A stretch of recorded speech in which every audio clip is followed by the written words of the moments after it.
Good morning, everyone. This is morning time in Austin, and good afternoon. It's an honor to be here and share some of the radar stuff I know. And so this talk will be mostly on a brief introduction of how imaging radar works. And also I will showcase some of the application. As we see, the radar images are complex matrices, and so it's actually pretty easy to adopt a lot of our current Fortran code into Julia for future adoption.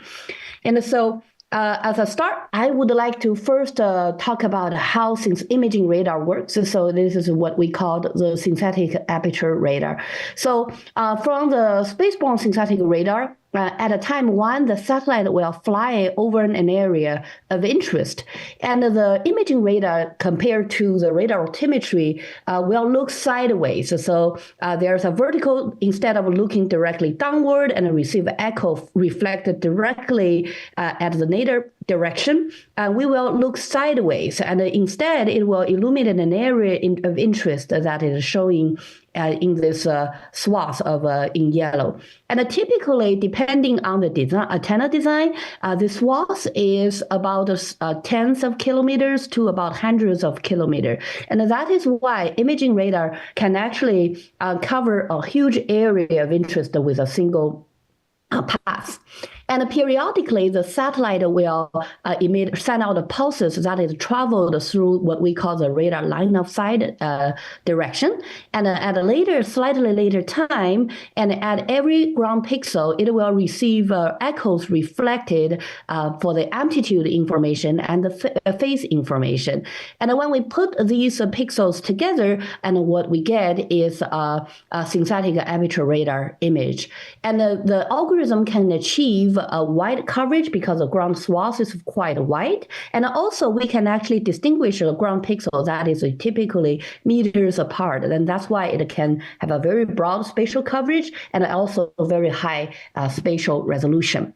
And so for the two pieces of information reflected from the ground pixel, and the very first one is the brightness of the pixel that is corresponding to the amount of energy reflected from each ground pixel. So that's a grayscale image, and because it's high resolution, it looks kind of like a black and white optical image, but we will talk later in this tutorial how they are complementary to those optical imageries. And for the phase information, and because each of the ground pixel, meter level ground pixel, they have many scatters that is randomly distributed. And so if you're plotting the phase of the radar imagery, they look like just a random noise. So for a long time, people look at the SAR amplitude imagery, and which can be used if you have a multiple of them to track like the ground surface and also how it changed over time. For example, tracking glacier movement and so on, and also monitoring the urban expansion. And we'll talk a little bit more about various applications using the SAR amplitude image and later of this tutorial. And if we have another satellite path over the same area of interest at another time, or maybe the T2 is at the same time if you have two satellites, and we can acquire another image over the same area through a slightly different imaging geometry. Here, there is a constraint that this two satellite is not too far away, so that the line of sight angle is approximately the same. And if that holds true, which means typically these two satellites are maybe tens or hundreds meters apart, and we could actually calculate the phase difference between the two acquisitions at the same ground pixel A. And at this time, instead, you can start to see, instead of seeing those random phases, you start to have those very pretty fringes that looks like data. And that is what we call the techniques of interferometric synthetic aperture radar, or INSAR. So for those INSAR application, we're interested in the phase difference between the two SAR acquisitions. And so what are those fringes mean? So I'm going to that's actually dependent on the SAR acquisition geometry. And so here we have a simplified geometry where S1 shows the location of satellite 1, and the S2 shows the location of satellite 2. And so the line of sight direction is from the satellite to ground pixel of interest. It turned out, and if we know the satellite location accurately, which is typically true for the modern satellite system, a modern navigation system, and we could use the phase difference of phi1 minus phi2 that recorded from the two satellite acquisition to infer the range difference R1 minus R2 through this geometry. And once we know the R1 minus R2, we can then infer the topographic height Z at the ground pixel A. And that is why INSAR, the very first INSAR application, when they were first developed in late 70s and 80s, was used to map surface topography. And now if we know the topography already, maybe from an existing data set, and we could actually, based on the satellite geometry, to calculate the topographic phase and subtract it from the phase difference phi1 minus phi2. And then what is left if the two, between these two SAR acquisitions, the ground pixel moved from A to A prime along the radar line of sight direction, we could use this phase difference phi1 minus phi2 minus phi topo to infer the small deformation that occurred at this ground pixel between the two SAR acquisition time. So here you can see the phase is linked to the surface deformation by a fraction of 4 pi divided by lambda, where lambda is the radar wavelength. And typically for X-band data, lambda equals 3 centimeter. For C-band, that's the commonly used radar wavelength, and lambda equals 6 centimeter. And for L-band, lambda equals 12 centimeter. And that is why INSAR is sensitive to centimeter to millimeter level surface deformation.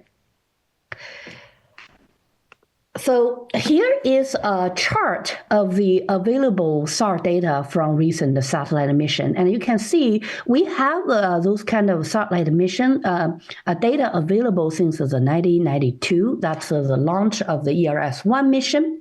And so all those satellites was grouped by their wavelengths, L-band and the top, 24 centimeter, C-band in the middle, that's 6 centimeter, and X-band in the bottom, that is 3 centimeter. And later in those different applications, we can see that for surface topography mapping, and all of those bands are usable.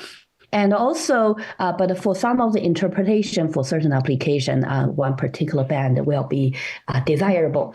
And another thing I would like to mention is most of those satellites are actually open access. So anyone on the internet can register account and get those data. And so another key difference here is prior to 2010. So that's what we call those are early INSAR mission. And so this mission tends to have a larger revisit cycle of the same area of interest every 35 to 46 days. And also occasionally they have some like incoherent spatial coverage. So for example, some rural area may be visited less frequently. And also there are big data gaps occasionally. And that is the earlier INSAR mission prior to 2010. However, after 2010, and especially after the launch of the TerraSat X mission and the Sentinel-1A mission. So I would say Sentinel-1 mission A-B, and now the Sentinel-1C was just launched last year. So the launch of the Sentinel mission is a step change. So first, the data is openly available, free of cost. And what is more important is with this satellite constellation, and we now have satellite data at every single land pixel on the Earth every 12 days, in some area every 6 days. So from the jump from having one new acquisition every 46 days to every 6 days, it means you could form many interferogram pairs over the same area of interest. And if we're talking about big data analysis, you need a lot of data. So before, if you only have like SAR images, there's very limited computational tool we could use to mine data. So it's kind of depending on the luck if you have a good signal to noise ratio. But now, over the last 10 years, and with those newly available data, and it opened up a lot of the opportunities for big data analysis to mine signals that would otherwise unobservable. And that's why over the last 10 years, I've seen a strong growing interest in the community to learn INSAR, and that means we will really need a better computational software tools to promote the use of INSAR and user-friendly tools over a broader community. Currently, I have been working on radar software development since I was a grad student at Stanford, and I was continually promoting those software development.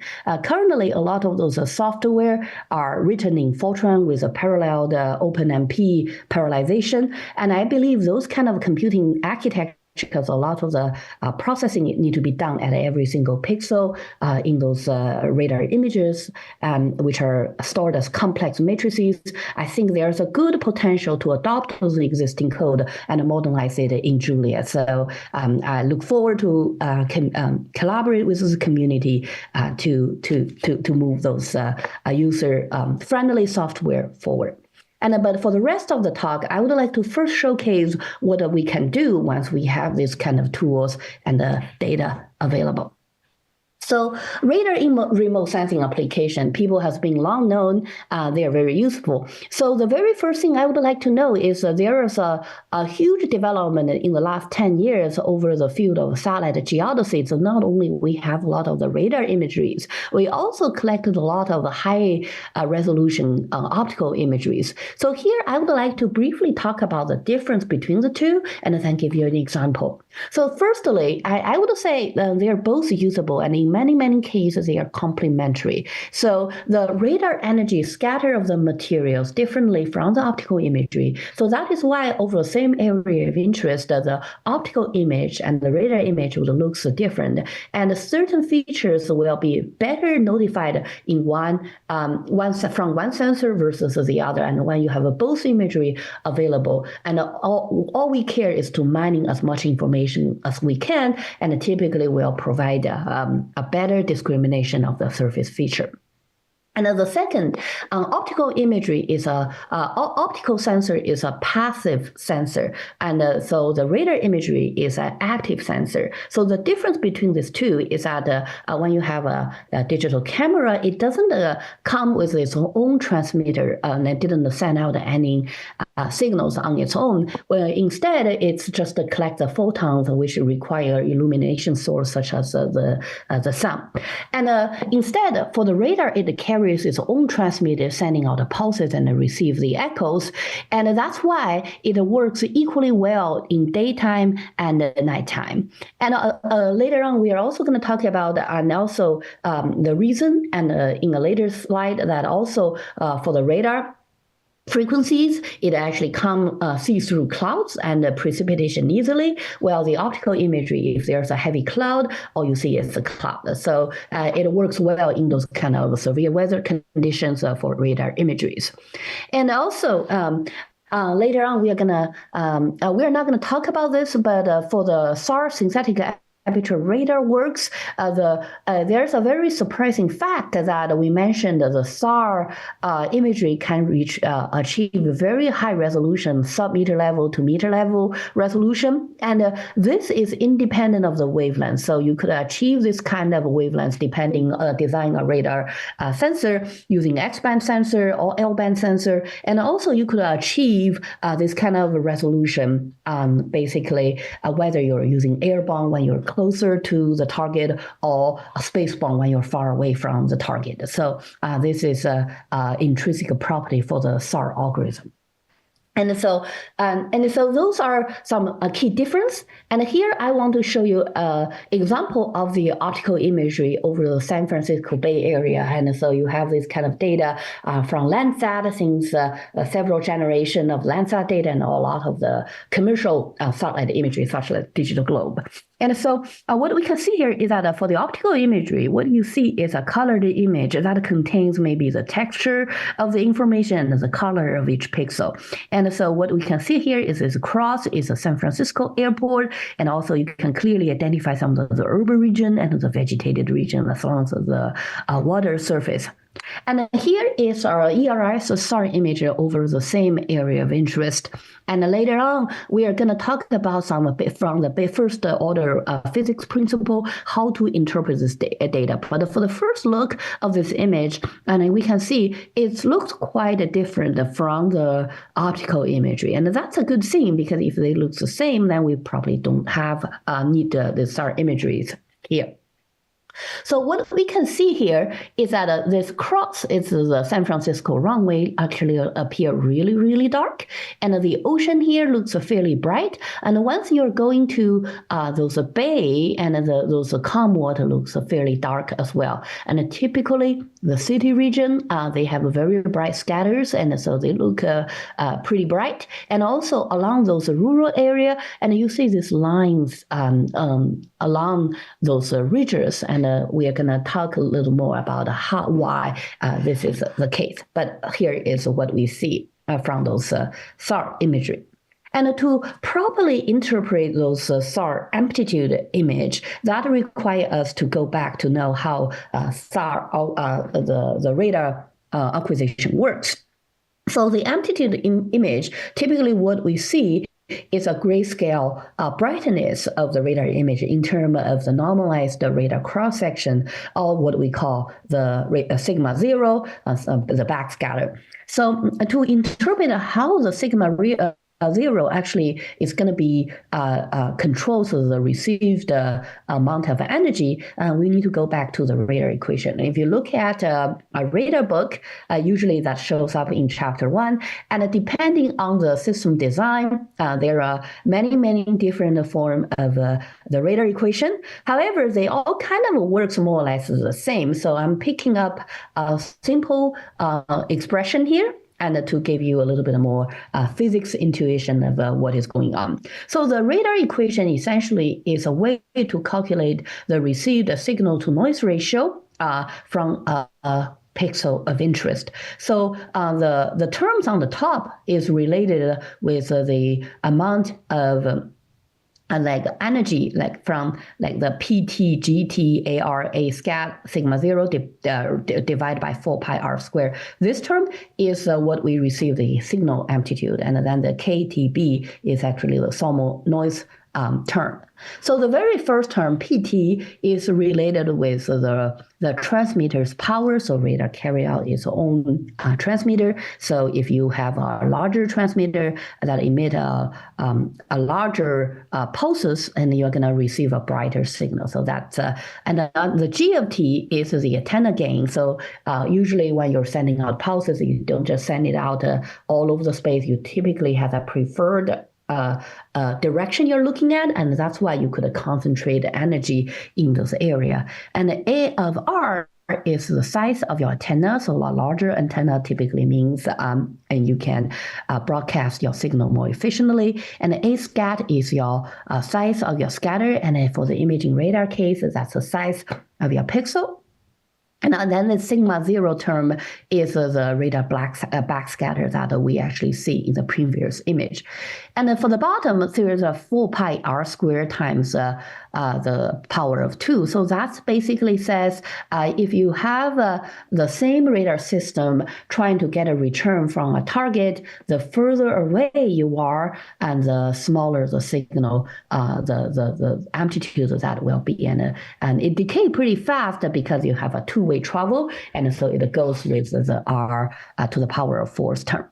So all of these terms are determined on how strong your signal will be. And it's very important to see that the PT, GT, AR, A scat, and also this R square term. And so those are known once you design your radar system and your imaging geometry, like how far away your radar will be from your target. And so those could be calibrated after you receive the signal. So what we can actually get is this sigma zero, which actually contains the information about the property of the scattering surface and also the imaging geometry.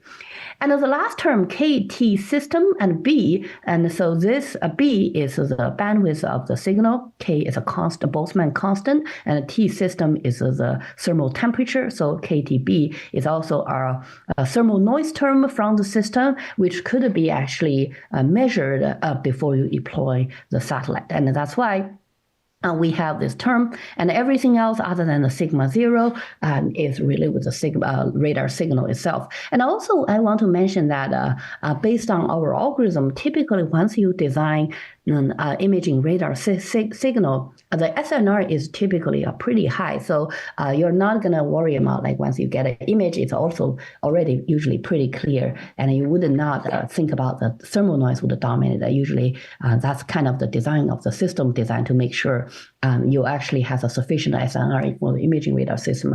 You're talking about SNR to 10 to 100 or more. So that's usually not a problem. But once we receive the signal after the calibration, the radar amplitude information is basically, you can think about that as equivalent as the sigma zero term. And so how do we interpret that? And turn out it has a coupling of two effects. And so the very first effect is the imaging geometry. And let's see how that is associated with the perceived brightness of a pixel. So the scattering phenomenon is typically depending on the incident angle I, and this is what and in most of the case, the incidence angle does not look equal to the look angle. And here I want to use a simple imaging geometry as a figure on the bottom, this two figure to illustrate the definition. So for the look angle, so if you can see my mouse cursor, the top image, this is theta here. So the point on the top is the satellite location, and we see the normal direction. So the look angle is how the imaging radar looks sideways, and so the illumination direction. So typically for a typical imaging radar system, the theta angle is typically around 25 degree to about 30 degree. And it's usually be kept consistent for a point location of interest. And so the incidence angle, local incidence angle, depending on the look angle, but also it depending on the local slope angle. So for example, for a flat surface, and so this is the case on the leftmost region on the bottom image, this incidence angle I, so here the line is the surface, I would equals to theta. Right. However, if you have a little hill, for the hill facing the side that facing the satellite, the incidence angle is typically going to be smaller than the local angle, and typically a smaller incidence angle. And for the hill slope that is facing away from the radar, and you are going to have a larger incidence angle I than the look angle. So that is the definition of this too. And in terms of the scattering property, it is depending on the incidence angle rather than the look angle.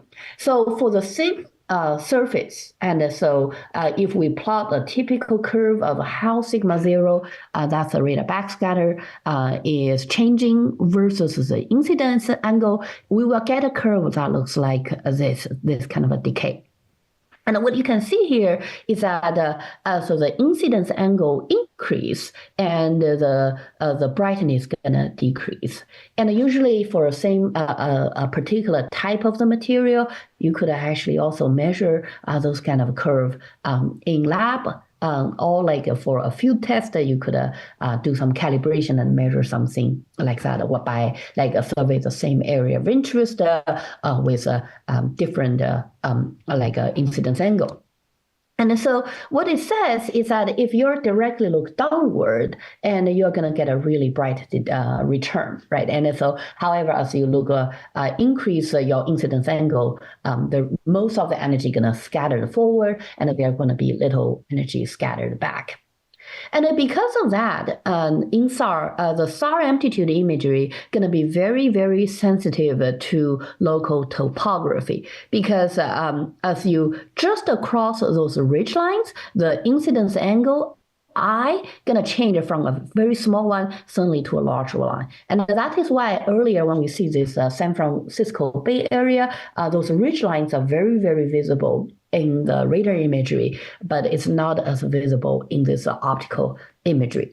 And why is that? It's because if the optical imagery, they have a very, very short wavelengths compared to those microwave wavelengths, right? And the several order magnitude smaller. And for those kind of wavelengths, the sigma zero with the I pretty much looks like a flat line. And that is why we would say those SAR amplitude image is very, very sensitive to even a subtle change of the local topography. Perhaps on the Earth, we already know the topography. That is not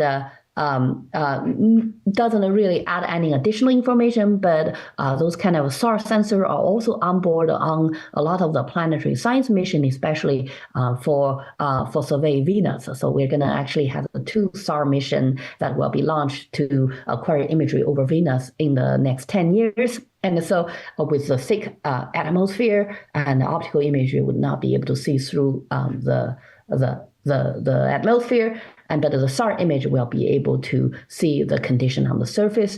And if we don't know the topography, those kind of how the ridge lines orientation goes, that is very visible in those SAR imagery would be very, very useful for some geological interpretation. And here is an example on the Earth. And for a lot of the planetary science mission, what we usually do is to develop an analog to some of the things we can see on the Earth. So if we have a Venus mission, they're going to be very interested to study the volcanoes there. And so before the launch of the mission, we could use this Earth observing SAR mission to see what the data looks like over the volcano on the Earth. So here is a SAR imagery of the Kilauea caldera, Hawaii.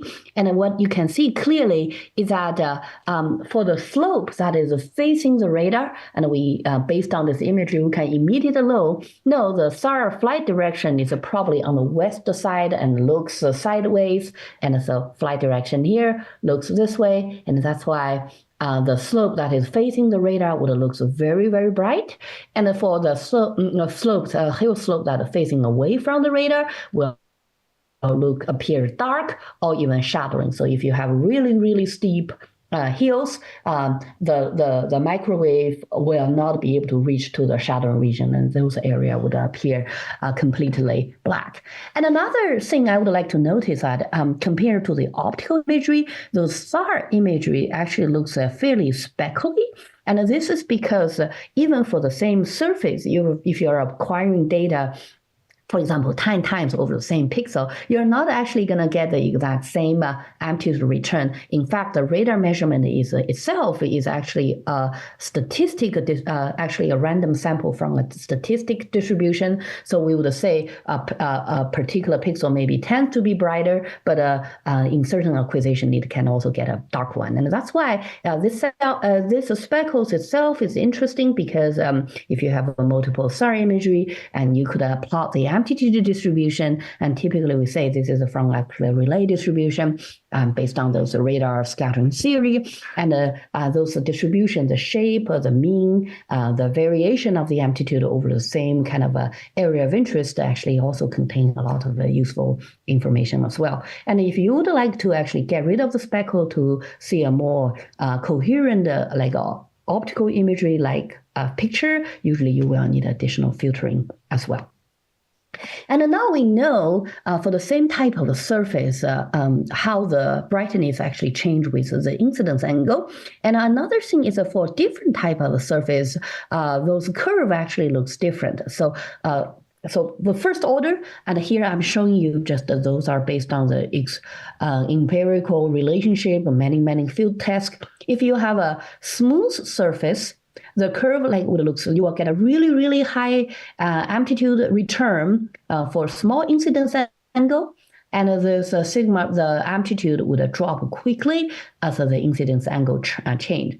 And then for rough signal, And your incidence angle, when it's small, it won't be as bright as the smooth signal, because of the smooth surface. You could think about that's like a mirror-like surface, and a rough surface, it tends to have a lot of features like variation, rough, like small features on the ground, so they tend to scatter signals in all directions, so it won't be as bright if you're looking directly downward. However, the decay is a lot more slowly as your incidence angle change.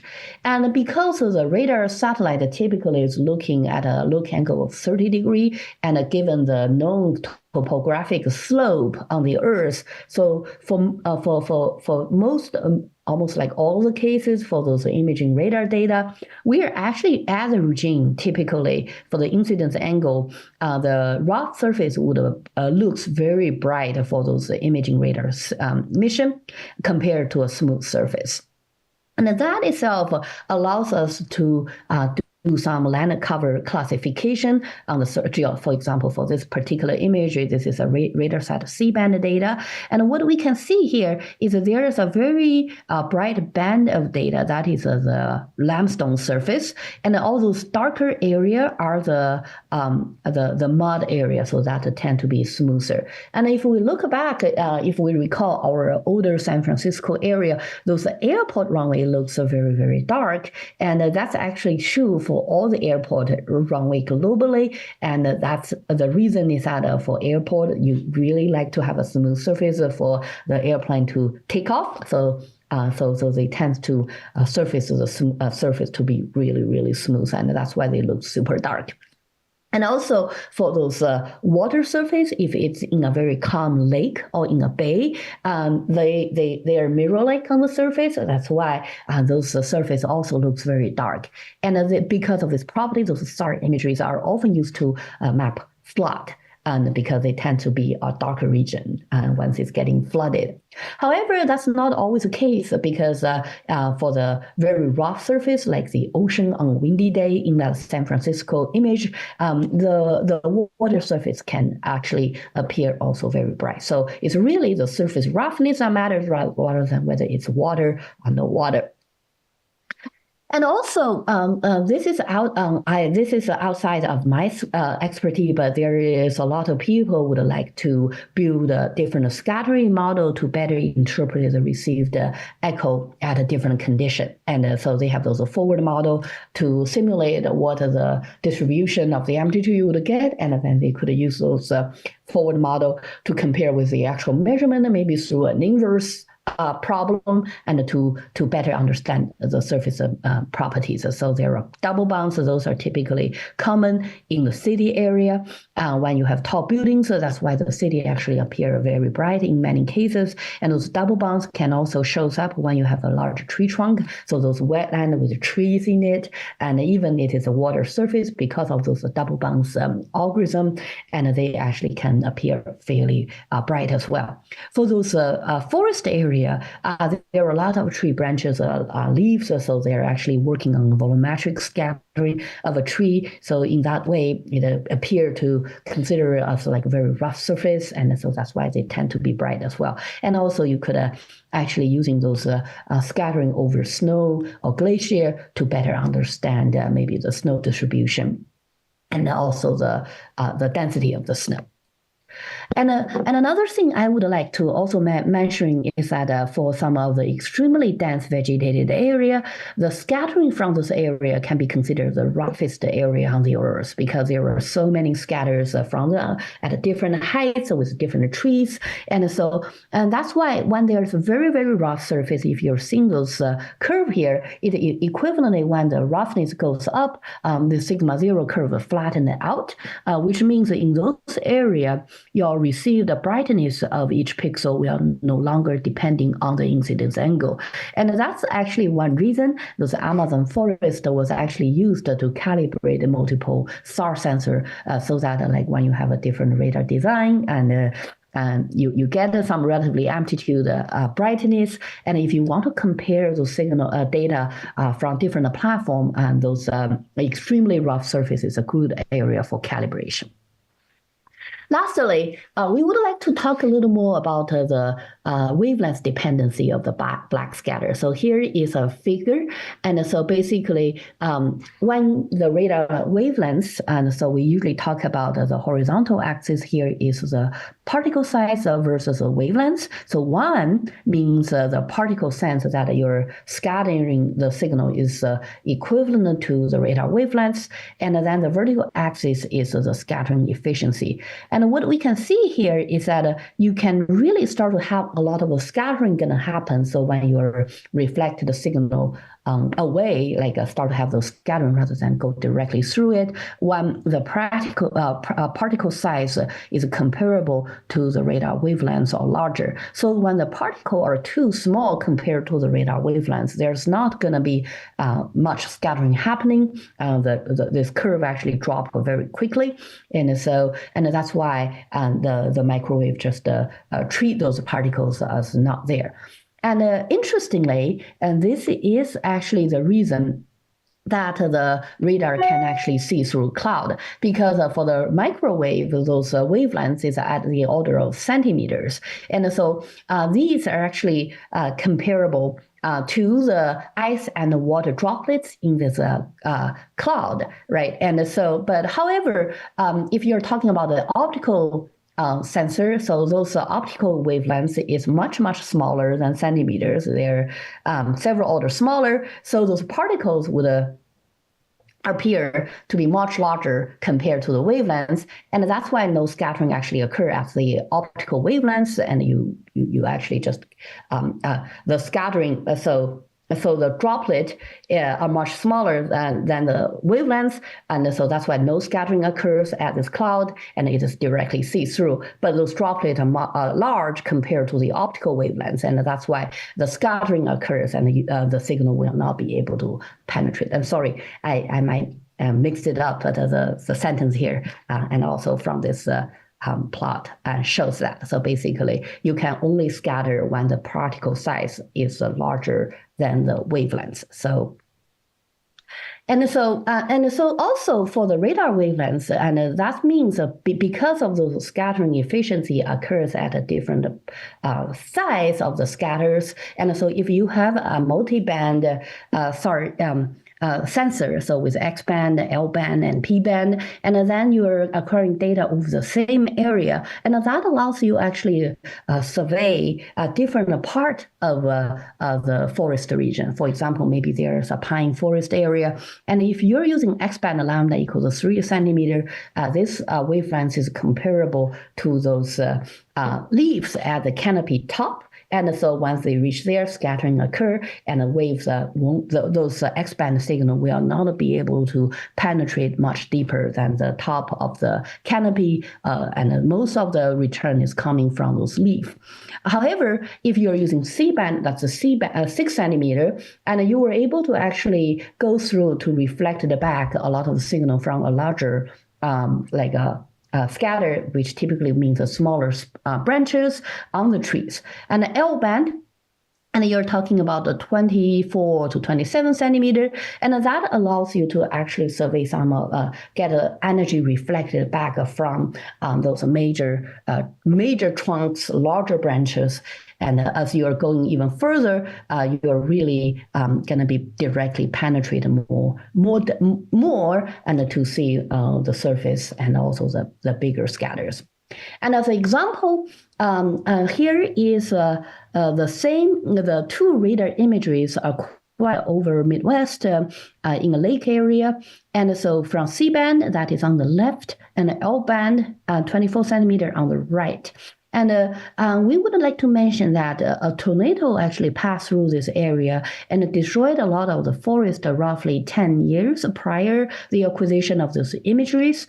And you can see most of this area, the lake appear really dark, and those brighter pixels are the forest area. But you could actually see a tornado scar that is marked in this L-band image that is not visible in the C-band image. And this is actually related with this scattering efficiency.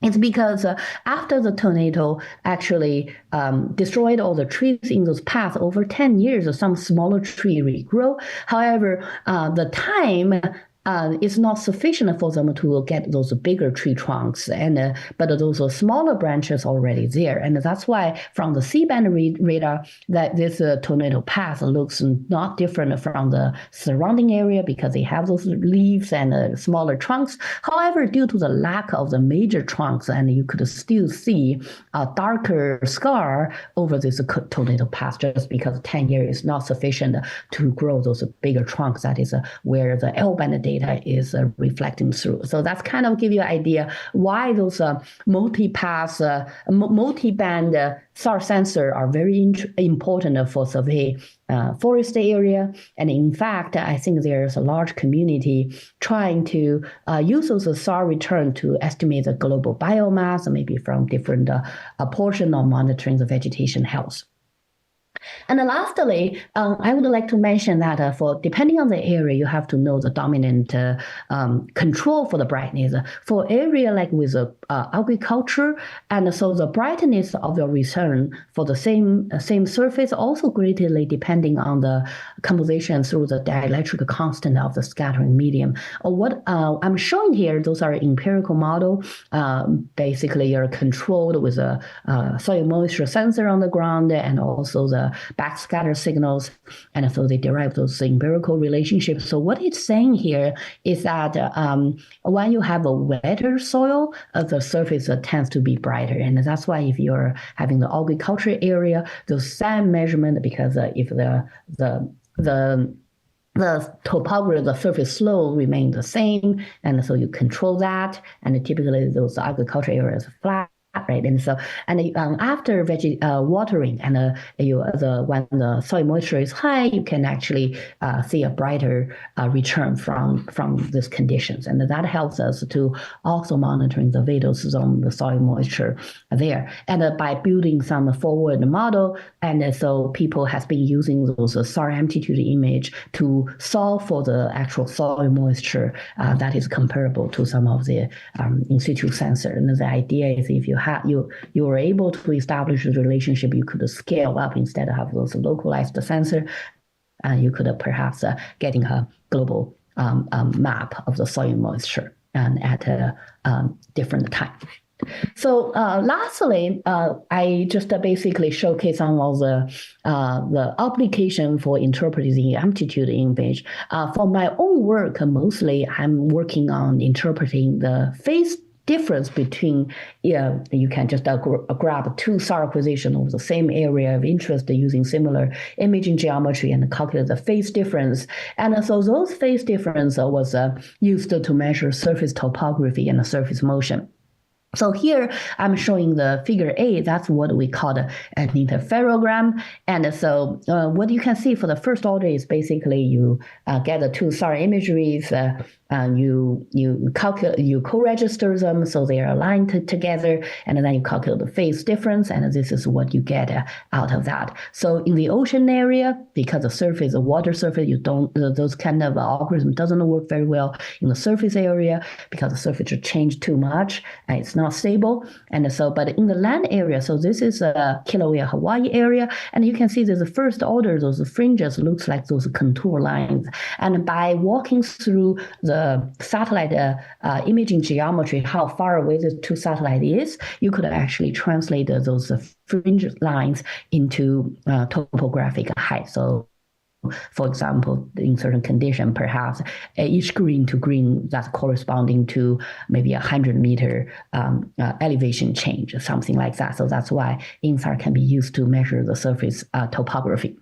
And if we know the surface topography from the existing data, we could calculate the topographic fringes and remove them. And what is left here is a surface deformation that is happening at the Kilauea caldera and also the East Rift Zone. I have to say, this is the Hawaii's Big Island, and if you have been there, you might notice the image is upside down. So this is on the top is the south direction, and on the north is the north direction, and so the feature on the left bottom corner is a Mauna Loa, and here the feature here is Kilauea and the East Rift Zone. And so the reason the image is upside down is because those images were acquired in radar coordinates, because the satellite is in an ascending orbit, means it flying from the south to the north. And so that's why the very first line of the image from the near range to far range is actually the southmost line. And so if we do that, the image would look like upside down. However, you could, the satellite like geometry, we can have additional step called geocoding to resample the image from the radar coordinates, which only the radar expert are familiar with, into the geographic coordinates along height, and so that's more comfortable with most of the other people to visualize that. And so what is interesting here is you can see in the Kilauea caldera area, there's a blue to red to blue kind of a color, and those are actually corresponding to some of the subsidence. That is, the Kilauea caldera was deflated during this two-star acquisition, and the magma, the lava was actually traveled to the east into the East Rift Zone, and then there's a dike intrusion that opened up the surface, and then they have some eruptions here near the Father's Day in 2007. And so those kind of signature are clearly visible in those in the ferrogram. And this is a L-band sensor, which means if you see green to green in those deformation map, that correlates to 12 centimeter of deformation in the radar line of sight. And so line of sight direction, and so that's why you can see those small features.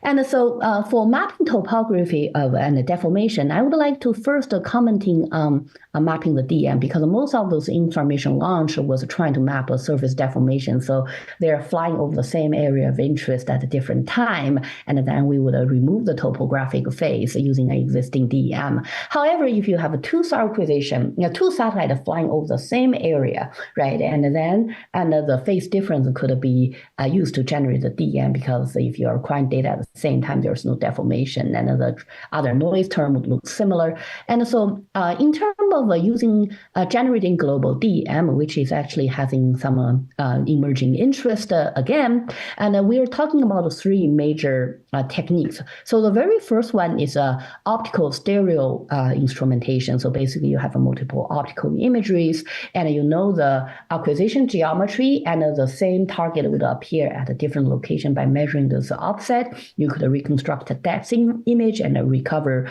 the DEM. And the same idea you could actually using the radar imagery, the amplitude information, if they're acquired with a very different imaging geometry, combine them, can retrieve a DEM. So the problem for, of course, like this is actually commonly used given that there are so many optical imagery available. But a true global map is typically going to be difficult, because optical imagery is limited by cloud cover, and you can only get those imagery during the sunlight. And many of the area, actually 90% of time, is cloud covered. And so in those kind of area, you will not be able to use this kind of techniques to retrieve the DEM. And also even with, and usually in order to require like a DEM over without holes, you will need quite many things eventually to receive like cloud-free things. With a comparable imaging geometry to require DEM. And also the lightning condition doesn't mean when you have the sunlight, it's the same sunlight. The light intensity on a sunny day and a cloudy day is different. And that's why you will need a lot of the control point. So depending on the exact system, and we're talking about meter level resolution, and a vertical accuracy of 10 meters can be achieved. And but those require sustainable ground control. And because of those issues, a truly global coverage is unlikely. And also there's another technique called laser sensor. So basically, and it works similarly like those radar altimeter. You have a laser, you directly look downward, and you receive a reflection back in a short amount of time to measure the height. As you fly over an area, you get the height profile along that is 1D profile along the flight path.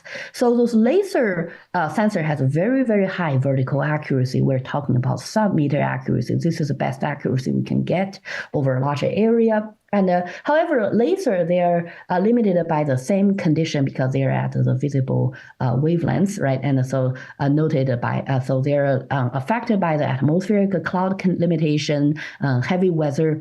And also, usually the laser sensor, they are carrying maybe several laser beam meters apart. And so each swath is less than 1 kilometer.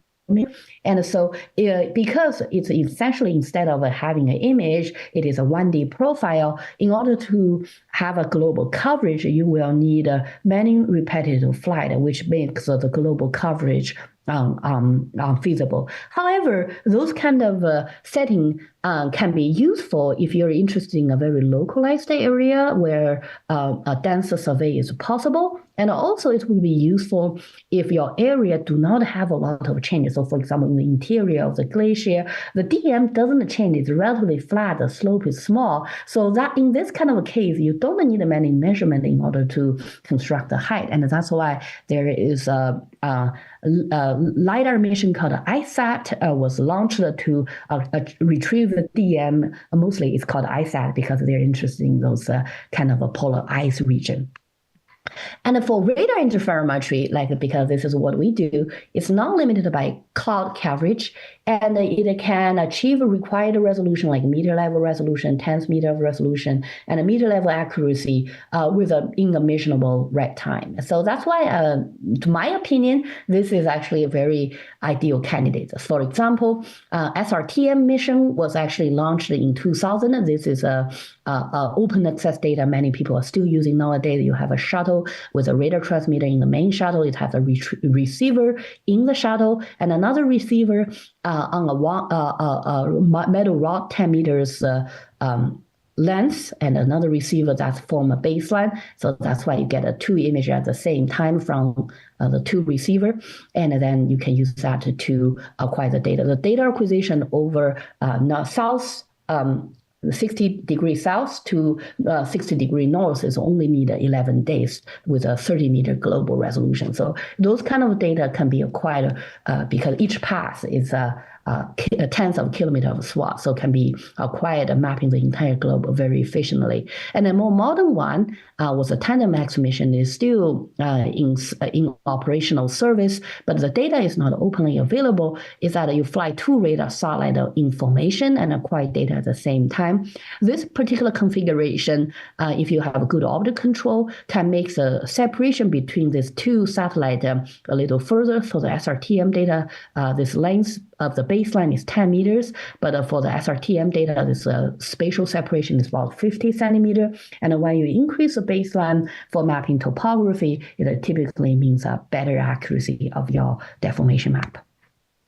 And in terms of surface deformation mapping, and if you already have a radar satellite, the same satellite that repeatedly visits the same area, maybe every 12 days, like the Sentinel mission, and we can map surface deformation. As an example, this is the very first interferogram that is published as a cover of the Nature shortly after the launch of the ERS mission, which captured the Landers earthquake in California in early, I think in 1992. So this image covers a 90 by 110 kilometer area from a single interferogram formed by one star acquisition before the earthquake and one star acquisition after the earthquake. And this black line shows the rupture of the fault. And the image actually captured this butterfly feature that people has been calculating using the crustal deformation theory. This is what we are supposed to see if there's an earthquake far field deformation field. And however, it is until the launch of this ERS-1 mission, people can actually measure the deformation of the Earth with such a great detail. And such a shape of the butterfly image allow us to better construct the fault geometry, for example, the depth of the fault, the dipping angle, and the geometry better. And so another application and shows an earlier is recently, like in a lot of the active volcanoes, those INSAR data was actually regularly delivered to monitoring the volcanic activity and small deformation. So here what we are showing is another interferogram that capture a similar event near the Kilauea and also the East Rift Zone to show those underneath underground subsurface magma like migration from the Kilauea caldera to the East Rift Zone near the Pu'u area. And another, more recently, so when the SAR data was first launched, they were used to the solid Earth application, mapping larger, like tens of centimeters of deformation from volcanic activity and large earthquake. As the data quality gets better, people start to be interested in centimeter to sub-centimeter signal, and many of them can be linked to like a permafrost degradation or aquifer pumping. So people have been known surface subsiding there's a picture before in SAR radar we do field survey, shows you the land elevation from 1925 to 1975 in 77 in Central Valley, California.